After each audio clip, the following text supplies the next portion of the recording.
Da, sirik mah satu ya, tanda tak mampu. Ya kan sirik mah tanda tak. Ya kalau mampu mah beli dong. Batur risiko eta gelang na.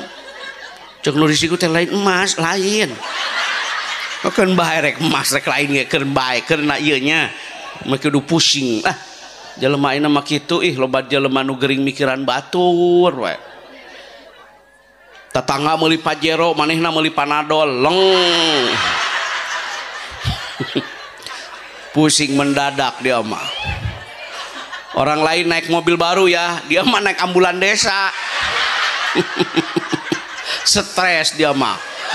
Dibawa ke rumah sakit, cek dokter teh penyakit naon nggak tahu dok, mendadak ini. Karena memang mendadak beli mobil tetangganya.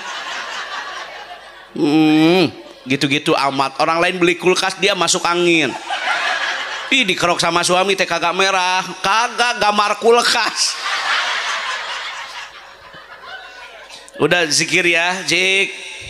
Astagfirullah, Allahumma antas salam wa minkas salam, tabarakta ya dal salali wal ikram. Subhanallahnya 33, ya kan? Alhamdulillahnya 33, takbirnya 33, betul? Jangan lupa berdoa. Berdoa itu senjatanya orang mukmin.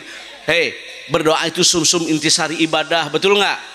Jangan putus asa dari rahmat Allah. Bu, mohon maaf ya, ini mah kisah inspiratif.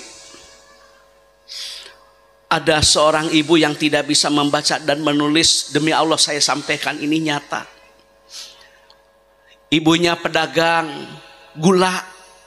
Itu pun bukan hasil daripada glosiran, hanya dari home industry, olah tangan sang suami. Karena keterbatasan ekonomi, anak-anak yang begitu banyak tidak bisa sempat sekolah. Hanya ada beberapa orang yang bisa sekolah. Sampai ke perguruan tinggi anak mendapatkan beasiswa. Sampai anaknya mendapatkan gelar profesor, doktor. Ketika dia wisuda, meneteskan air mata. Ibu saya tidak bisa membaca dan menulis. Bapak saya bukan seorang dosen, apalagi dekan, tapi melahirkan profesor. Kenapa? Dia sukses, saya yakin doa daripada kedua orang tua. Ada beberapa doa yang tidak akan ditolak oleh Allah. Salah satunya doa kedua orang tua. Doa orang yang sedang dalam perjalanan. Dan doa orang yang teraniaya. Jangan sekali-kali menyakiti orang lain. Kadang dulu dia ngontrak di rumah kita, kebeli itu semua kontrakan. Yang punya kontrakan habis. Kenapa? Karena dia tergiur dengan judi online. Bukan bohong. Betul. Matak ibu beres sholatnya nggak doa. Doakan anak.